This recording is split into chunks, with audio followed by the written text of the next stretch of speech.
Hello and welcome to part two. We got cut off mysteriously from the last video, so hopefully you can hear me now. Let me know that you can hear me okay and everything's coming through all right. I did take a look at the last video just to see kind of where it got cut off, so I'm going to try to pick it up there with what I was sharing here. I don't know, it is kind of a contentious topic, so who knows, maybe that's why. I'm not sure if that's it or not, but in any case. Let me know how it sounds out there, if you would, just so I know everything's coming through loud and clear. So what I saw in the video where it seemed to cut off was up here, basically where we were saying that they were admitting, the Supreme Muslim Council in 1924 was admitting that there's the fact that it's the site of Solomon's temple is beyond dispute. That's what they said. It's beyond dispute. The Muslims themselves said the fact that it's the site of Solomon's temple is beyond dispute. So they, in their own writings, are saying that this is the site of Solomon's temple. So today, they're trying to erase that and say, oh, the Jews never had claim to it. It was never Jewish territory, etc. They're trying to erase all of that out of there. And I don't know if I shared anything in this section. So let me go down to where I was there. So you guys hearing me okay out there? Are you hearing me all right? If you just let me know the sound is good, or, thumbs up on sound or something like that, just so I know you guys are hearing me okay, that would be a great help.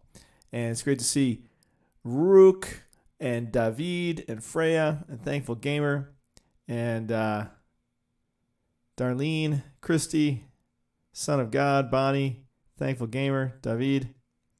So is it sounding good? Anybody? Can anybody let me know? Just say sound is good. Sounds goof.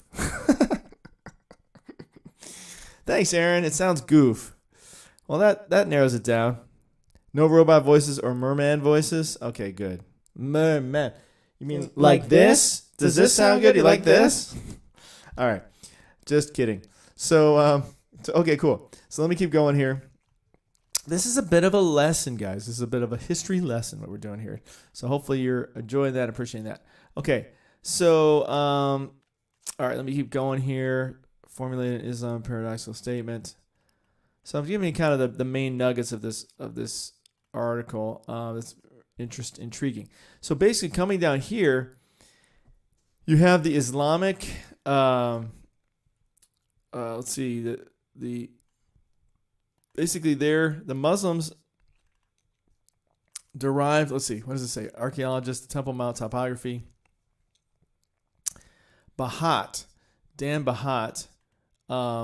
So the Muslims are basically overall, ancient Muslims are saying, yes, this obviously, there's no disputing that this obviously once was the site of King Solomon's temple. So they first tried to commandeer Solomon and make him a Muslim. They realized that doesn't really work. So now they're just trying to erase the Jewish history altogether. So this is boundaries. It says it was the Jewish elders who showed the Muslims the boundaries of the foundation stone. Okay, which was covered with garbage and sewage, boundaries from which the Muslims derived the dimensions of the Dome of the Rock, which was built above the ancient rock.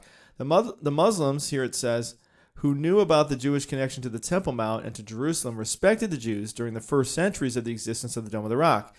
And that's what I said before. When they first built the Dome of the Rock, it was really kind of out of respect for the Jews. Hey, well, we'll build something over so nobody puts garbage on it, and you guys can worship there and so forth. And then they start to go, oh, wait a minute, we don't really like these Jews so much. It's kind of like Pharaoh with the Jews. They like Joseph and his family initially, and then they're like, yeah, these Jews, let's make them slaves. So, they knew the Temple Mount and the connection, respected the Jews during the first centuries of the existence of the Dome of the Rock and the Al-Aqsa Mosque on the Temple Mount when carrying out maintenance work at the site, sweeping floors and carpets of the mosques, filling oil lamps, or cleaning the mikvahs there.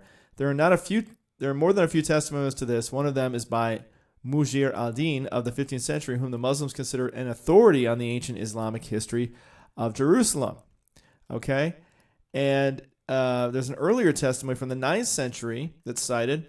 It says, and the mosque, had 10 Jewish servants, religious functionaries. So in the 9th century, this quote-unquote mosque, this Dome of the Rock, really, it was kind of used as a joint worship center, you could argue, because the Jews were serving there as well. They multiplied and became 20 people. They were employed in cleaning the refuse left by people in the time of pilgrimage and in the winter and in the summer, cleaning the ritual bathing places, i.e. where people get baptized, for example, around the Al-Aqsa Mosque. Apart from that, it had a group of Jewish servants who would make the glass for the lamps, the large cups, and other things in addition to that. So they're kind of all working together here. And then, at some point they're like, wait a minute. We don't want to work together with you. Going down further here, says the Muslims observed. Here's another historian and scholar of the ancient Islamic area. Milka Levi Rubin says that they would anoint the stone with an incense offering according to the instructions that are given in Talmudic sources. So in the early days of the Dome of the Rock, a cult was practiced there that was surprisingly similar to the cult practiced in the temple. So they kind of like cobbled like a little combo religion, it seems like, there with the Jews, the Muslims, and the Christians. It's kind of interesting. So it says that they would anoint the stone, the rock, with an incense offering according to the instructions that are given in Talmudic sources. In the compound itself, Jews and Christians served, and the attire of the holy servants closely resembled the attire of the priests as described in the Bible, the tunics, the mitre, the sashes made from precious and ornamented fabrics. The holy servants also purified themselves before the cult. Apparently, in those early days, the Muslims saw themselves as the ones who practiced the cult, the Jewish temple. Now, remember, the word cult just means sect. The Christians were called a cult in the Bible, this sect, the way.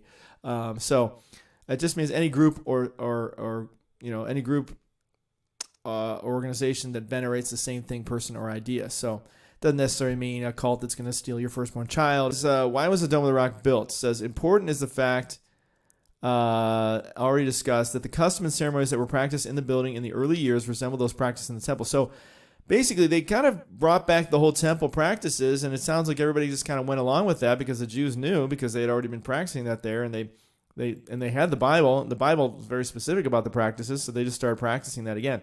In the early years, it resembled those practiced in the temple. The similarity is evident in the special attire of those conducting the ceremonies, and the special status of Monday and Thursday, and the purification ceremonies that preceded the cult, and the way incense was used in the call to prayer, and so on. Even though all these existed for a short time, they clearly indicate the reason for the initial choice of the site. Okay. Let's see. Dome of the Rock building was in reconstruction of Solomon's temple.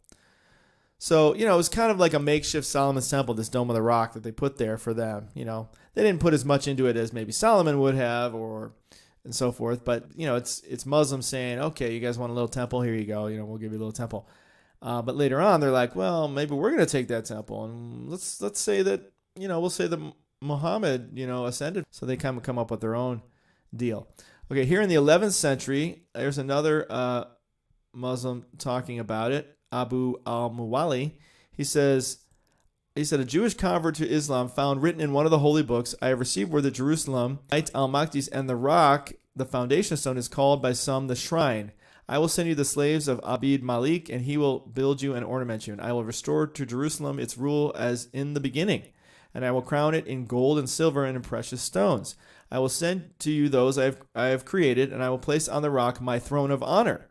I am the sovereign God, and David is the king of Israelites. So I don't know if he's claiming to be God there or what, but he's basically trying to restore the glory to the rock and the temple and so forth.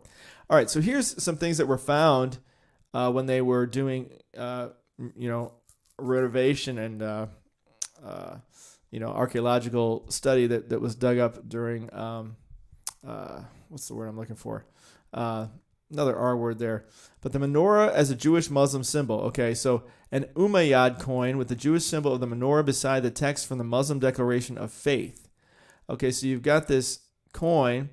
You see the menorah there. Now that only has 5 lights on it, but maybe they couldn't fit 7 because it's kind of small to fit it on a coin. But you got that, and then I guess on the picture, maybe on the reverse side, you've got the Declaration of Faith there.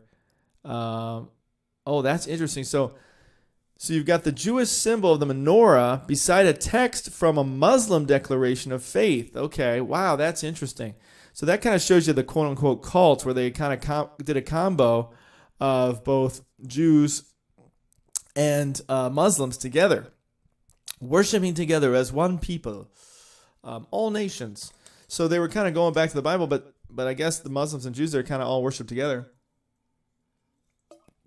So you kind of have what you have now in Israel, where you've got the Muslims and the Jews together. And so here's this coin that kind of represents that from that time period. That's interesting. Let's see if it says the time period here. If we assume cautiously that these coins were minted from Muslims under Jewish influence or even by Jews, then it's possible that the engraver or someone responsible for the impressing saw the presentation and decided to alter it. Oh, why it's not 7 branches. Or as I said, maybe they just couldn't fit 7 branches because it's so small. Maybe it was just more like a representation, but not necessarily exact. So that's interesting. The Jewish-Muslim connection. Someday we'll find it, the Jewish-Muslim connection. The lovers, the dreamers, and me. The Dome of the Rock is Bayt al-Maqdis. The new inscription says, in effect. Oh, so this inscription is says that this is the Dome of the Rock is Bayt al-Maqdis. Bayt al-Maqdis.